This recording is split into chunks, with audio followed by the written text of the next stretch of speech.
क्या योगी जी अनुज चौधरी को जेल नहीं भेज पाएंगे, या फिर यूं कहें कि क्या योगी जी ही अनुज चौधरी को बचा रहे हैं? सोशल मीडिया पे इसी तरीके की खबरें आ रही है कि जब आदेश कोर्ट का आ चुका है, इसके बावजूद आखिर 20 से 25 योगी की पुलिस पर एफआईआर दर्ज क्यों नहीं हो रही है। हम और आप जान रहे हैं कि किस तरीके से संभल में दंगा होता है, हिंसा होता है और उसमें मासूमों की जान जाती है।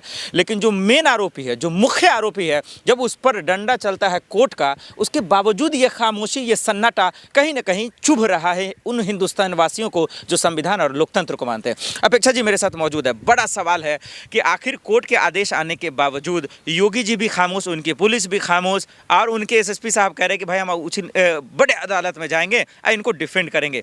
क्या देख रहे हैं, कानून का मजाक बनाया जा रहा है? बिल्कुल, इनके लोग तो सर हमेशा से कानून का मजाक ही उन्होंने बना के रखा है। क्या करके रखा है? इनके पुलिस को आप हथियार दे देते हो, इनके पुलिस गोलियां चला देती हैं, एक जो डिसेबल्ड बच्चा है उसको गोली मार देती है, हाँ उसका इलाज भी करवाना मुश्किल हो जाता है। तो आप क्या एक्सपेक्ट कर रहे हैं ऐसे लोगों से? ये लॉ को फॉलो करने वाले लोग हैं? आप बताइए, कोई लोग प्रोटेस्ट कर रहे होते हैं, उन लोगों को ये कुछ भी, उन लोगों के ऊपर ये हथियार चला देते हैं। ये पुलिस, योगी की पुलिस, मोदी जी की पुलिस, अमित शाह की पुलिस, ये लॉ एंड ऑर्डर को मानने वाली नहीं है। और जिनकी आप बात करें अनुज चौधरी, उनका तो प्रमोशन भी योगी जी ने करवाया है संभल के केस में।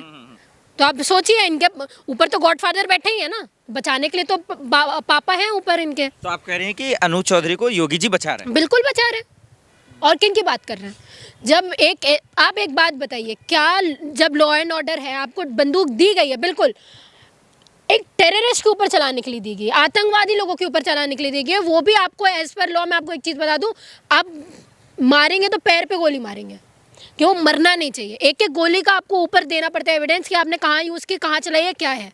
वो आदमी एक निहत्थे लड़के को मार देता है, उसका इलाज भी नहीं हो पाता, ठीक है, उसको अपना नाम छुपा के कहीं ना कहीं इलाज करवाना पड़ता है, और वो डिफेंड कर रहा है अपने आप को। वो तो ये नहीं बोलेगा कि मैंने मारा है, उसने तो बोला अरे पता नहीं कहाँ से चली है। तो इसका मतलब आपका फेलियर है ना, आपके ऊपर है, आप सिक्योरिटी के रिस्पॉन्सिबल हो, सबसे बड़े अधिकारी आप वहाँ हो, तो आपकी रिस्पॉन्सिबिलिटी का आपको देखना चाहिए था। आपको अगर नहीं पता गोली कहाँ से चली, इसका मतलब आप नहीं संभाल सकते वो सारी चीज़ें। आपकी पुलिस इस केपेबल में ही नहीं है कि वो संभाले। योगी पुलिस पसंद नहीं है, या योगी जी पसंद नहीं है, इसीलिए आप अनुज चौधरी का विरोध करेंगे, या फिर इसलिए कि पत्थरबाजों के समर्थन में आप बोल रही हैं? मैं पत्थरबाजों के समर्थन में नहीं बोल रही हूँ, मैं लॉ एंड ऑर्डर के अगेंस्ट में बोल रही हूँ। क्या लॉ एंड ऑर्डर ये नहीं बोलता कि कोई भी निहत्थे इंसान के ऊपर पुलिस बंदूक नहीं चला सकती? बोलता है नहीं है? आपको लाठी इसलिए दी हो गई थी कि आप बंदूक की जगह लाठी चलाओ, ठीक है? अगर आपको रोकना भी है, आपको प्रोटेस्टर्स को भी रोकना है, तो भी बहुत एक्सट्रीम सिचुएशंस में गोली चलाई जाती है सर, वो भी आप जान से नहीं मार सकते किसी इंसान को। आप निहत्थे लड़के को, इतने 13 साल के लड़के को, शायद 13 साल का लड़का, वो इतने बुरी तरीके से इंजर्ड कर देते हो, और आपके यहाँ पे, वहाँ पे लोग बिल्कुल एडमिट करने को भी तैयार नहीं कि हम एडमिट नहीं कर सकते। किसका कौन है इसके ऊपर लोग? आप ये भी तो सोचिए, क्या आपकी पुलिस किसी को भी दिन दहाड़े मार सकती है? क्या आपकी पुलिस के अगेंस्ट में हम लोग कुछ बोल नहीं सकते? आपकी सरकार के अगेंस्ट में हम लोग बोल नहीं सकते? हम प्रोटेस्ट नहीं कर सकते? क्या ये लॉ एंड ऑर्डर के खिलाफ में नहीं? और एक बात बताइए, क्या अनुज चौधरी एसएसपी होने के बाद कोर्ट के ऑर्डर को नहीं मानेंगे?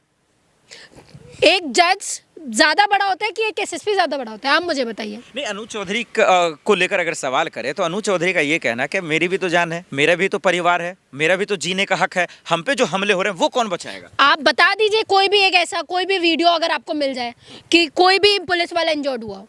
13 साल के लड़के से आपको कौन सा डर था कि आप, वो 13 साल का लड़का, का एक भीड़ है ना मैडम, तो आपने मारा उस 13 साल के लड़के को ना सर, और सिर्फ इसलिए क्योंकि वो मुस्लिम है, सिर्फ इसलिए कि वो मुस्लिम है।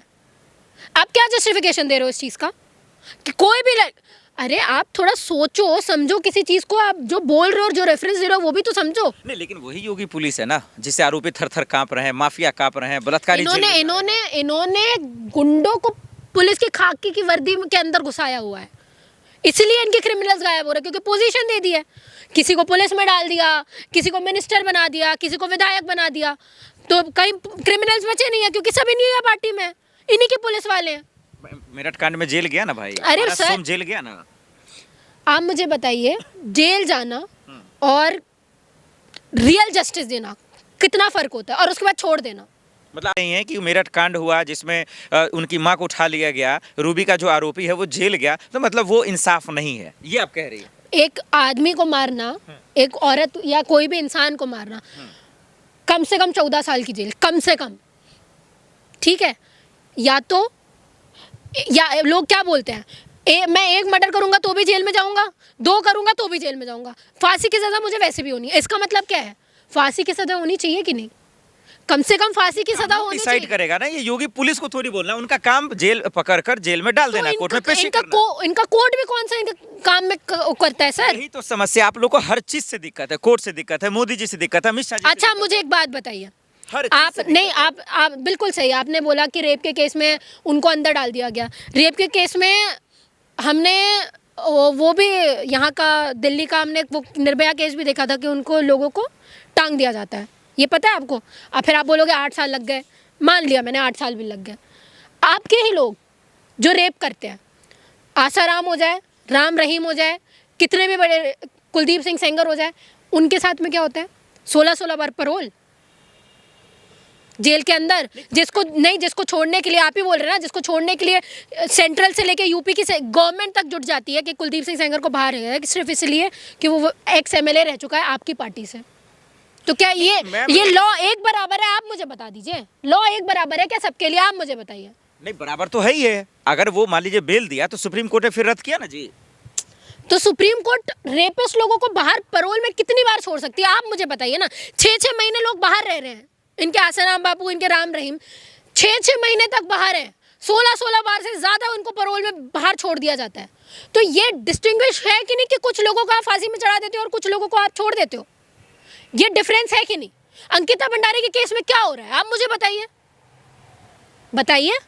क्यों सिर्फ एक इंस्टीट्यूशन नर्सिंग इंस्टीट्यूशन के नाम पे कर देना, ये नहीं आया? सीबीआई जांच का आदेश देना। हम पूछ रहे हैं रिजल्ट, प्रोसेस नहीं। आपके प्रोसेस में हमको भरोसा नहीं है। न्याय नहीं होता है कि इनकाउंटर चाहिए क्या आपको, बुलडोजर चाहिए क्या? इन्हीं की सरकार बोल रही है ना, इन्हीं की नहीं, इन्हीं की वक्त लगता है, जांचें होती है। इनकी सरकार, बिल्कुल मैं पढ़ी लिखी हूं, पर ऐसे कैसे कर सकती हैं? आप पावर में किस में 8 साल के बाद फांसी हुई थी। इनको 7 साल के बाद भी कुछ नहीं हो रहा है। इतने सालों से राम रहीम जेल में है ना, क्या हो गया बताइए? आप ही बोल रहे ना वक्त लगता है। वक्त दे दिया, कितना वक्त दे दिया? 60 साल के होने तक वक्त दे देते हम, बल्कि ये मारते रहे लोगों को, चल जाएगा। ये डिस्टिंग्विश है, डिफरेंस है कोर्ट का। तो फिर आपके हिसाब से मेरठ कांड का जो आरोपी है, मुख्य आरोपी, क्या वो संगीत सोम है या पारस सोम है, या फिर अभी कुछ ही दिन पहले जो है सोनू कश्यप की हत्या उसी मेरठ में हुई, कौन है मेन मुख्य आरोपी? इनके सारे सपोर्टर इनके पार्टी वाले हैं, बीजेपी पार्टी वाले, योगी जी हैं।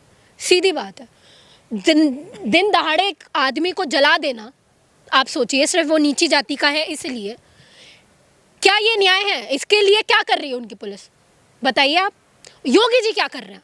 और आप मुझे बोल रहे हैं कि क्या आप चाहते हैं इनकाउंटर हो जाए। इन्हीं के लोग बोल के आए थे ना पावर में कि किसी को नहीं बख्शा जाएगा, उनको सूली पे चढ़ाने का काम होगा। सूली तो छोड़िए, हार चढ़ा रहे हैं आप उनमें। आराम बानो के केस में उनके रेपिस्टों को आप फूल माला चढ़ा के उनका स्वागत करते हैं। ऐसी सरकार है इनकी। फांसी का फंदा तो छोड़ो सर, मालाएं डल रही हैं, ये सरकार है। और आप बोल रहे हैं डिफरेंस नहीं है, वक्त लगता है। तो फिर कोर्ट के आदेश आने के बावजूद क्यों नहीं एफआईआर दर्ज हो रहा है? क्या अदालत से बड़ी हो गई योगी पुलिस? तो बिल्कुल हो गई है, बिल्कुल हो गई है। रास्ता क्या बचेगा? रास्ता है कि आप ऐसे लोगों को चुन के मत लाओ। ऐसे लोगों को चुन के आप लाते हो, फिर वो सर पे आपके नाचते हैं, फिर आप बोलते हो हमारी बात नहीं सुनते। धर्म के नाम पे आप उन लोगों को लाए हो ना, तो धर्म की बात करेंगे कि तुम्हारे रेप केस सोल्व करेंगे? आप मुझे बताइए, गलती इसमें लोगों की है। ऐसे लोगों को आप बिठाओगे, ऐसे लोगों को बोलोगे बुलडोजर आज चला रहे, ये चला रहे, वो आपकी बात क्यों सुनेंगे? रेप होगा तो क्यों सुनेंगे? जब आपने चुना ही उनको रिलीजन के मुद्दे पे है, आप रिलीजन की बात करो, अभी उतर के आएंगे इनके लोग। उनसे उम्मीद मत करो कि वो डेवलपमेंट की बात करने वाले हैं। उनसे उम्मीद मत करो कि आपको जस्टिस देने की बात करने वाले हैं। उनसे ये उम्मीद करो कि उनके वो वॉशिंग मशीन है एक तरीके का, जैसे उनको बोला जाता है वहाँ जाएंगे तो सारे क्रिमिनल्स को पद दिया जाएगा, वहाँ जाएंगे तो सारे क्रिमिनल को छोड़ दिया जाएगा, वहाँ जाएंगे। अब सारे क्रिमिनल्स उनके पार्टी में चले जाएंगे तो बचेगा कौन? फिर आप बोलोगे कि क्रिमिनल्स है ही नहीं। रहेंगे कैसे भाई, रहेंगे कैसे जब आपकी पार्टी में है सारे? ठीक है, बहुत शुक्रिया। शुक्रिया।